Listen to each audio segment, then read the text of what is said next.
who lives abroad. Tanya is planning to visit Simon. First, you have some time to look at questions 1 to 4.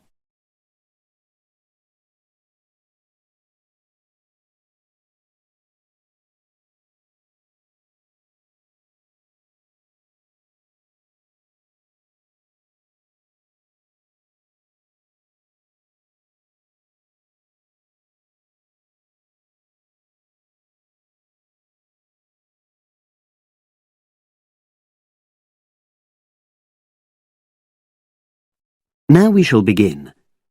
You should answer the questions as you listen, because you will not hear the recording a second time.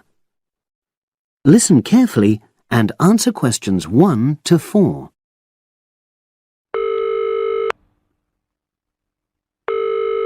Hello? Hi, is that Tanya? Yes, Simon. Lovely to hear you. How are you? Very well, and we're so looking forward to seeing you. So am I. Now, I don't have a lot of time, I'm afraid, so I wanted to make sure we've got all your details. Have you confirmed your flights? Yes, I'm definitely coming on the 22nd of June. Excellent. Have you got your flight number? Not with me, I'm afraid, but I promise I'll email it. Let me make a note of all this. Yes, do, because one of us will try to come and collect you from the airport if we can. I presume you'll be coming into Terminal 1? I don't know. I'll have to find out which one it is. Yes, you must. We don't want to be waiting at the wrong one. But hang on, I'll be arriving at about lunchtime, and that'll mean you have to take time off work to pick me up. You really mustn't do that. Look, we're not all that busy at work, and if there's a problem, I can text you when you arrive, and you can take a taxi. Okay. There's a really good company called Pantera. Can you spell that? It's Pantera. They have a stand at the airport. You can't miss it, and they're really reliable. Great, thanks. How far are you from the airport? About 40 minutes. And you're near the city centre, aren't you? We're east of it, actually. Don't tell the driver city centre because you'll really get caught up in traffic. Okay, and I'll make sure I carry your address with me. Now, have you got my mobile, cell phone number? Yes, you sent it last month. But I tell you what, I don't think I've got yours. I'd better have it now, just in case. Okay, and I changed it recently anyway. Ready? It's 07765 328 411. Before you hear the rest of the conversation, you have some time to look at questions 5 to 10.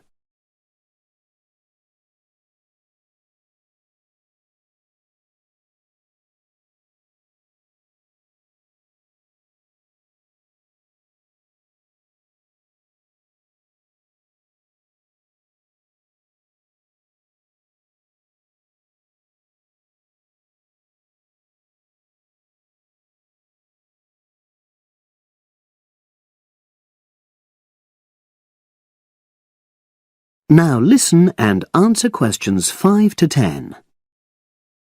Thanks. Now, what should I pack?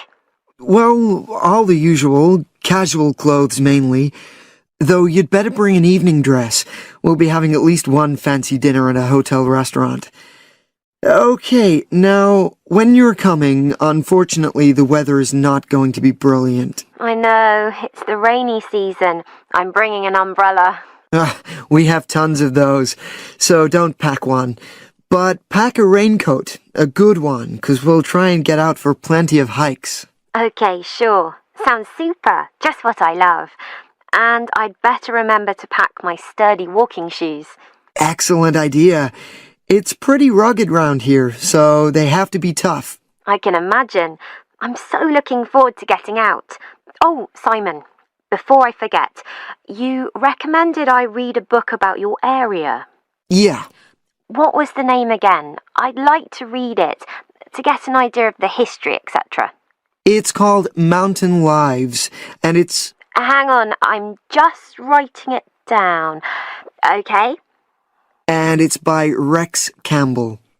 Great. I'll try and get hold of that. Well worth it. Now, the really important things are gifts. Oh, don't worry about that. Just bring yourself. I know, but I'd like to get something for your parents. What about Janice?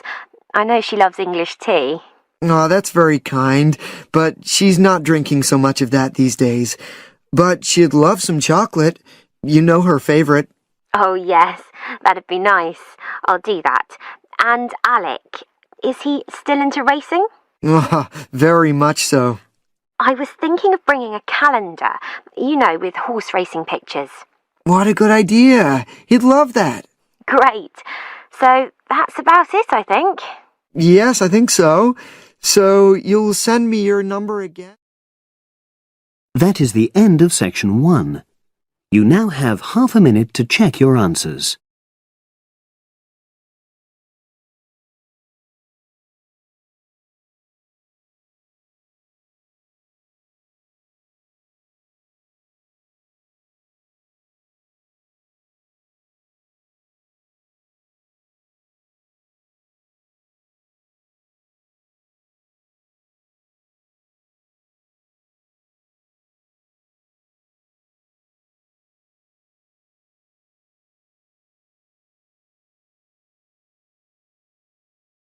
Section 2. You will hear a new student, Stefan, talking to an assistant, Anna, at the student union about his membership. First, you have some time to look at questions 11 to 16.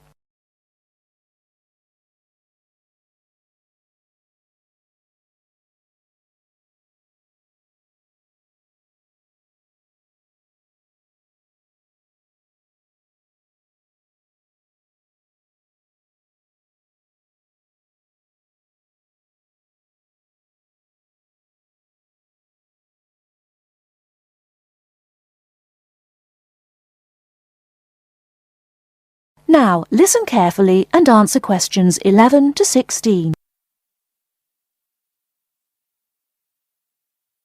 Hi, can I help you? Yeah, I hope so. This is the first time I've been down to the union. I'm a new international student, and I just wondered what to do. Oh, right.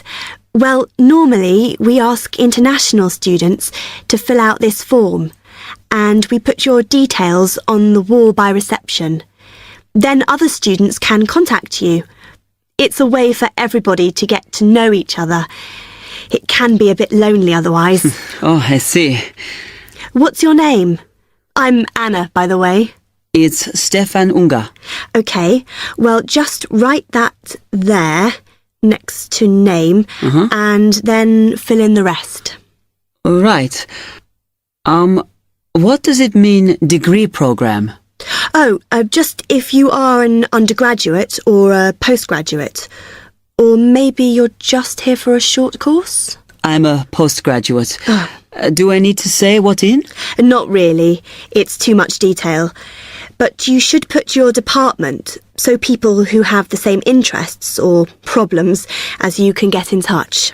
So I'm studying marine construction, so for department, do I put down the science faculty then? Just your actual department. That must be engineering, no? Oh, I see, yes. Then if you list what you like doing in your free time, not that we ever get any when we're studying, and maybe you can meet up with someone socially, or to join a club or something. Well, I like lots of things. Shall I just list them? My advice is to just put one or two, like football and films or whatever. Otherwise, you'll get so many invitations, you won't get any time to work. Okay. I think I'll just list computer games, as that's my big interest. Oh. I haven't played football for ages. I may start to play once I get settled. Now, let's see. Next thing is languages. Yes, we find many of the international students get a bit tired of speaking English all the time. Sometimes they like to speak to someone in their own language. It's up to you. That is a good idea.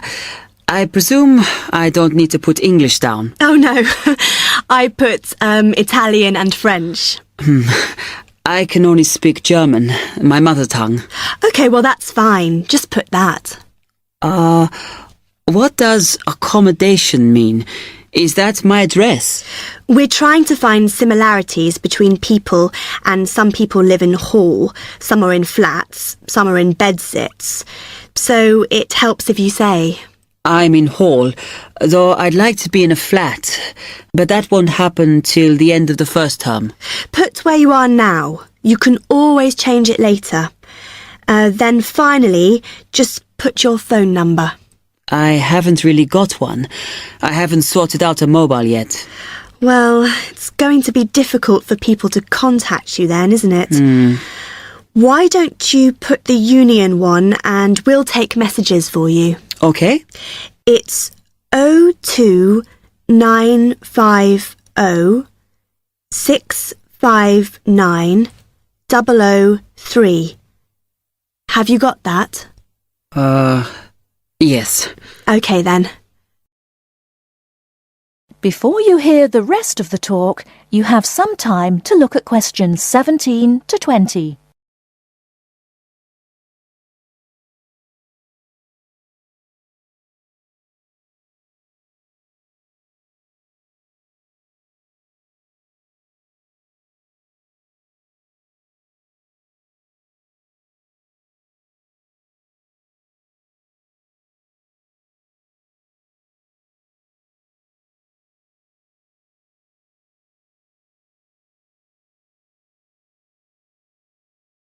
Now listen and answer questions 17 to 20. Oh, I had a couple more questions about the services you've got here. It says there's a photocopier here. Yes, you need to get a card from the shop, and then it's available to all students in the mornings. The Union uses it after 1 p.m. Okay. I see also the Union organises loads of events. Are they always held here in the Union building? It looks big enough. If you're interested in something, you should check the poster or our website. In fact, we normally use the Round Theatre, opposite the conference centre for most events, because the sound system is better. Right, I'll do that. Also, I wanted to hire a van. Can I do that through you? No. You need to present a case, really. They're not just available for hire to anyone. The president said we have to limit who is allowed to hire them. The person you need to see is the transport secretary. She's on the 2nd floor. Okay, thanks. The other thing is, are all the discounts we get with our Union card listed on the back of the card? I thought there might be more. No, that's it, I'm afraid. Mainly books, clothes and music. Though we are currently negotiating to get one on newspapers, so that should be valid from next term. Okay, thanks a lot for your help.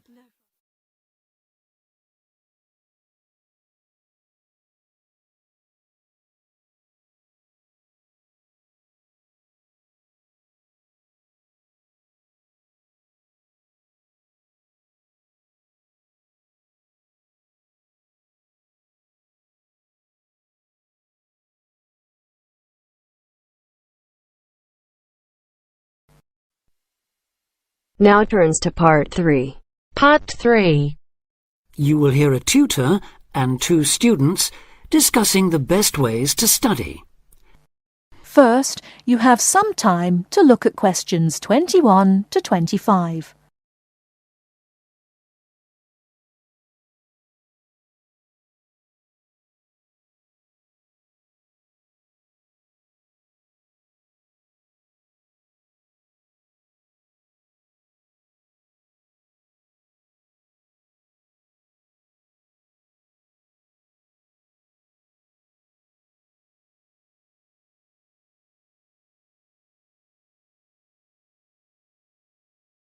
Now listen carefully and answer questions 21 to 25. Well, how are you both settling in? Fine. Yes, no problems. So far, anyway. Good. Remember that as your personal tutor, I'm here to help you if you do have any difficulties. Now, as you know, lectures start on Monday, so I thought we'd look at a few ways of making the most of them, especially in terms of the notes you take. Let's begin by thinking about what you can do before you even go to the lecture. Any ideas? Make sure you're up to date with all the background reading, so you know plenty about the subject already. Yes, that's essential. The lecturer will assume you have that knowledge. Anything else, Carlos? Well, check what the topic's going to be. Of the lecture, that is. I'd go a bit further than that and consider what the content may be. Then you could ask yourself some questions that you want answering and listen out for the relevant information during the lecture. Okay. Now that brings us to the lecture itself and the actual business of writing notes. But there's a lot to deal with there, so we'll come back to that later. What I'd like to do for the moment is continue with the process of note-taking and move on to the next stage. Any suggestions for what that might be? When the lecture is over, you mean? Yes, once you're able to sit down somewhere quiet with your notes. Read them? More than that, you need to make sure they'll still make sense to you weeks, months later. Edit them? Yes, that's what's needed. It's well worth spending a few minutes on it. Any missing words, anything difficult to read, things you didn't have time to jot down, now is the time to do so, while everything's still fresh in your mind. Right. And after that, when's the best time to revise them? When do you think, Carlos? I'd say just before the next lecture, in the same subject. Precisely. That's a vital time to look at them again, for obvious reasons. But it's definitely not the only time. When should you revise them again? A month later, maybe? Sooner, and much more often than that. I'd recommend you look at them again once a week. That's why it's so important they're complete and easy to follow.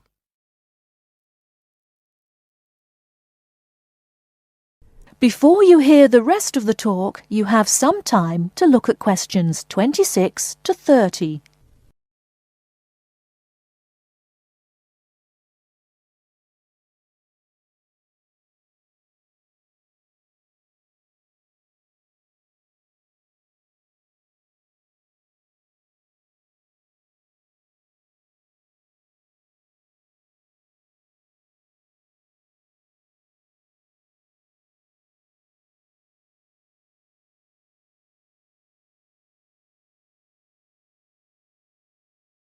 Now listen and answer questions 26 to 30.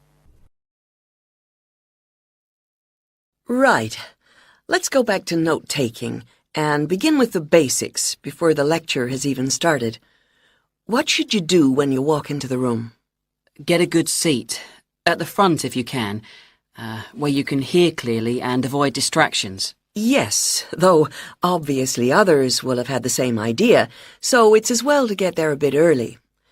So, when the lecture's underway and you're busy jotting things down, what should you try to ensure? That you're getting all the main points. And what if you don't catch something you know must be important? I'd leave a space. Then I could check it later. Perhaps by asking a question at the end and fill it in afterwards.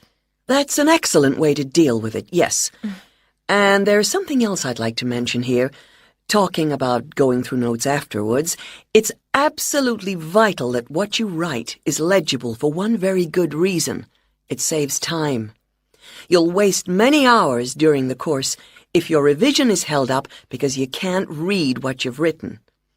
Okay. What else can we do to make listening and note-taking more efficient? Well, I always listen out for signpost words. Sorry, what are they? They're the ones lecturers use to say where they're going. A bit like a signpost at a road junction, I suppose. Things like, the first reason is, however, to sum up, and so on. Yes, they can tell you when something important is coming. And help you organize your notes, too. Is there anything else you can add, Carlos? There's something I think's very useful. but it's later, after the lecture is finished. That's fine. Go on. Well, what I do is go through what I've written down, summing up the main points in a few words in the margin, on the left-hand side of the page. I try to use words that'll jog my memory, so that I can remember what everything's about when I look at them again. Yes, that can work very well. What some people do to review their notes is cover up their full notes from the lecture, maybe with a piece of paper or a card, and concentrate just on what they've put in the margin, trying to recall the details. Then they move the cover down a little and check whether they were right. Or you could put your main points on another piece of paper and clip them together. Instead of covering and uncovering, you just hold a page in each hand. Sure. It's down to personal preference, really. Everyone has their own learning style. That is the end of part 3.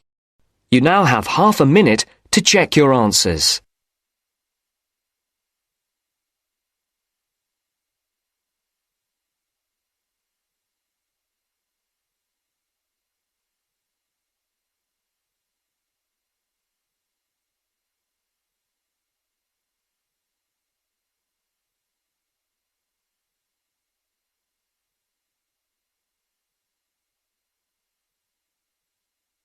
Now turns to part 4. Part 4. Listen to the following lecture about lightning. First, you have some time to look at questions 31 to 40.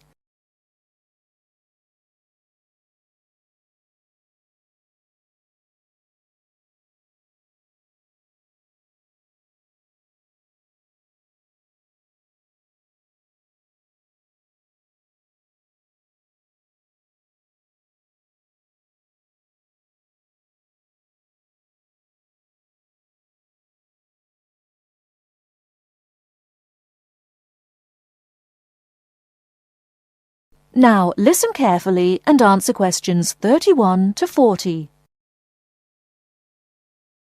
In earliest times, man considered lightning to be one of the great mysteries of nature. Some ancient people believed that lightning and thunder were the weapons of God. In reality, lightning is a flow of electricity formed high above the earth.